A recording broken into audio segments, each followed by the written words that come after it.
The rain hammers down on the canvas roof of the Wehrmacht field workshop as Oberfeldwebel Klaus Richter circles the strange vehicle sitting in the center of the tent.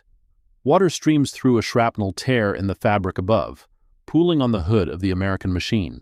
It's small, almost comically so, with flat panels, exposed rivets, and a steering wheel that looks like it belongs on a farm tractor. Richter runs his hand along the hood, feeling the cheap stamped steel flex under his palm. This? Hauptmann Werner Vogel stands in the entrance, shaking water from his field cap. This is what's been running circles around our reconnaissance units. Richter straightens, wiping his hands on his grease-stained trousers. According to the report from the 352nd, yes sir. Fallschirmjäger captured it 2 days ago. The Americans call it a Jeep. Vogel approaches, his boots squelching in the mud. The BMW motorcycles his unit uses are precision instruments. Every bolt torqued to specification, every component machined to tolerances measured in hundredths of a millimeter. This American machine looks like it was assembled by children. The body panels don't even line up properly. There's a visible gap between the hood and the fender. It looks like a toy. Vogel taps the flat steel with his knuckles. How much does it weigh? 100 kilograms. Our Kübelwagen is 725 kilograms empty. Richter consults his clipboard.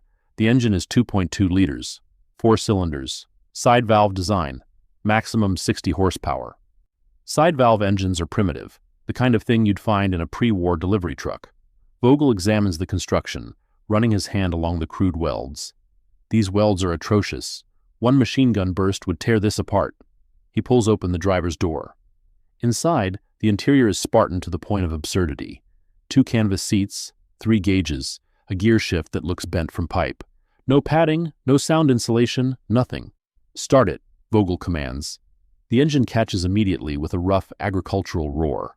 It's loud, far louder than it should be. The whole vehicle shakes, vibrating like a paint mixer. Through the floorboards, Vogel can see the ground beneath, but the engine settles into a steady idle, clattering but running clean. Take it outside. Let's see how this toy performs. The Wehrmacht has established a test course behind the workshop. Mud pits, a rocky incline, a water crossing, and simulated battlefield terrain. Richter pilots the Jeep toward the first obstacle, a mud pit 20 meters long and half a meter deep. He downshifts and hits the mud with a splash. For a moment, it seems certain to bog down. The tires churn, the engine roars, and the Jeep drives through like the mud isn't even there. Next comes the rocky incline, a 30-degree slope covered in loose stones. This is where their said KFZ 222 scout car threw a track. The Jeep attacks it in second gear, engine screaming. It bucks and jerks violently, but it climbs. At the top, Richter pauses, looking back down. Even from here, Vogel can see the surprise on his face. The water crossing should kill it. The stream is swollen from rain, half a meter deep and running fast. Submerging electrical systems is usually fatal. Richter commits. Water surges over the hood, flowing through gaps in the floorboards. The engine should die. It doesn't. The Jeep crosses with the engine still running, water pouring from the cab as it climbs the opposite bank. When Richter returns and cuts the engine, the silence is jarring. Water drips from the chassis, forming puddles. The paint is scratched, the panels dented, but the vehicle is ready to keep going. "Sir," Richter says carefully, "I think we need to take a closer look at how this was built." The next morning, Richter assembles his team of mechanics, all veterans of the Eastern Front. They stand around the Jeep like surgeons preparing for dissection. They remove the hood, it lifts off completely on spring clips, no bolts required, and expose the engine bay. What they see challenges everything they know. The engine sits high in the frame, mounted almost entirely above the front axle. This is wrong. German engineers place engines low for better center of gravity, but Richter sees it immediately. The intake, distributor, coil, generator, everything critical is mounted high and protected by rubber boots. When water flooded the engine bay yesterday, everything that mattered stayed dry. The air intake is sealed, notes Obergefreiter Ernst Koch. The breather tube vents above the fender line. Even in a meter of water, as long as you keep moving, the engine breathes clean air. They pull the rear differential next. On a German vehicle, it would take 3 hours. The Jeep's differential is held by 8 bolts, all the same size. When they crack it open, Koch announces, "Standard hypoid gears, 5.38 to 1 ratio, extremely low gearing." With that ratio, the Jeep has tremendous torque, but limited speed. It's the opposite of German doctrine, which prioritizes speed on improved roads. This machine is geared for crawling over obstacles. What's the top speed? Asks Gefreiter Hans Miller, the youngest mechanic. Perhaps 105 kilometers per hour, Richter calculates. Our Kübelwagen can do 80 and weighs 400 kilograms less. Koch laughs. This thing is slow. Is it? Richter counters. Yesterday it didn't need speed. It needed torque, to pull through mud, up hills, through water. That's exactly what this gearing gives it. Major Friedrich Hartmann from Technical Intelligence arrives with a leather folder. Show me, he says. After Richter's briefing, Hartmann pulls out intelligence reports. We've been capturing these for over a year. Every unit files the same report. Exceptional cross-country performance despite apparent mechanical simplicity. He looks up. This vehicle was not designed by engineers trying to create the perfect reconnaissance car. It was designed by accountants, trying to create 640,000 of them. The number hangs in the air. The entire Wehrmacht has perhaps 40,000 Kübelwagens after 5 years of production. Take it apart, Hartmann commands. All of it. Find out how they're building these so quickly. Over 6 hours, the team systematically disassembles the Jeep. Each component reveals the same philosophy: radical simplification. Body panels are flat stamped steel, welded with rough beads that would never pass German inspection. But they hold. The frame is just 2 parallel rails with simple crossmembers. Every bolt is either 7/16" or 1/2". A mechanic could carry 2 wrenches and service everything. Muller discovers something remarkable in the transmission. There are 3 different manufacturer codes here. This housing came from one factory, the gears from another, the shift forks from a third. Interchangeable parts, Richter breathes. They're not building these in one factory. They're building them in hundreds of factories, all making standard parts that fit together regardless of origin. Hartmann picks up the distributor cap. In Germany, if a Kübelwagen needs a new distributor, we order one from the manufacturer. It takes weeks, maybe months if the factory's been bombed. He sets it down. If this Jeep needs one, any distributor from any Jeep works. The American soldier doesn't need to know serial numbers or production dates. Just a spare part and a wrench. The implications settle like cold fog. On the Eastern Front, German units are increasingly immobilized by lack of spare parts. The supply system is strangling Wehrmacht mobility, and here's a machine designed to bypass that entire problem. Muller examines the electrical system. The entire harness is color-coded. And look, there are diagrams stamped right into the dashboard. Even an untrained soldier could repair this in the field. The vehicle trains its own mechanics, Hartmann observes, making notes.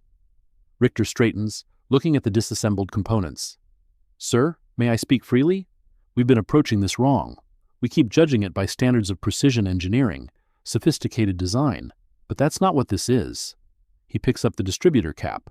This is a tool, like a hammer or a shovel. It doesn't need to be sophisticated. It just needs to work, to be fixable, and to be everywhere.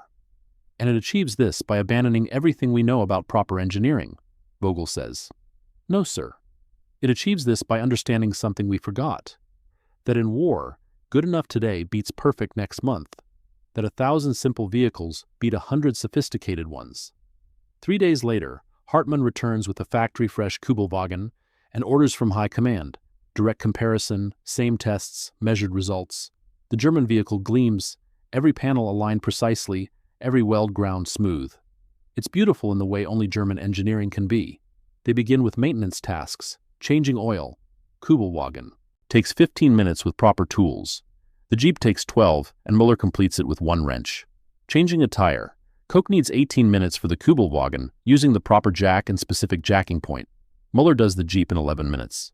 Again, Hartmann commands, but simulate field conditions. Under fire, raining, no tools. Koch can't complete the Kübelwagen without tools.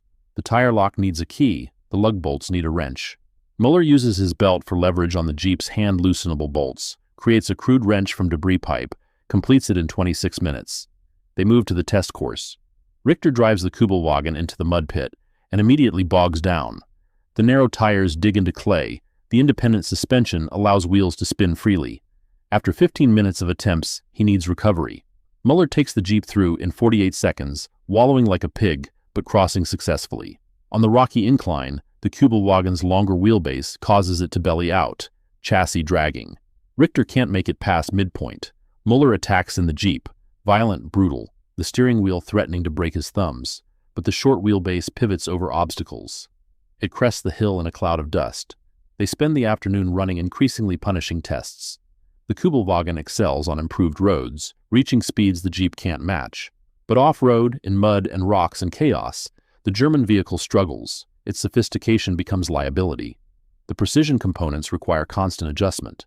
The Jeep just keeps going. As sunset casts long shadows, Hartmann calls an end. Observations. Sir, the Kübelwagen is superior for rapid movement on improved roads with trained drivers and proper maintenance support. The Jeep is superior for everything else. Richter pauses. Most importantly, any soldier can keep it running. Not just mechanics. Any soldier with basic tools and common sense. Muller speaks up quietly. Sir, permission to say something that might sound defeatist? We're losing because of vehicles like this. Not losing battles, we still win plenty. But losing the war. Americans can build these faster than we can destroy them. They're trading quality for quantity, and at this scale, quantity wins. There's something else, Richter says. The Americans built this for their own soldiers, not for parade grounds. Every design choice says American engineers were thinking about the teenage farm boy driving through hell. They were trying to get their soldiers home alive. The silence is heavy. Somewhere in the distance, artillery rumbles. Thousands of these crude machines are moving through the hedgerows, keeping American units supplied and mobile. For every one destroyed, 5 more arrive. Hartmann closes his notebook. I'll file the report. They won't like it. What will you tell them, sir? The truth, that we built vehicles for the war we wanted, fast, sophisticated, impressive. The Americans built vehicles for the war they actually had to fight. Dirty, brutal, endless. And in doing so, they turned automotive engineering into a weapon we can't counter. As darkness falls, Richter starts both engines side by side. The Kübelwagen purrs smoothly, barely audible. The Jeep clatters and shakes, crude and agricultural and utterly unstoppable. Listening to both engines in the gathering dark, Richter understands they didn't lose to better engineering. They lost to different engineering. The Americans asked not, how do we build the best vehicle, but how do we build enough vehicles? And in answering that question, they created something German industry could never match. The toy had beaten them, not despite its simplicity, but because of it.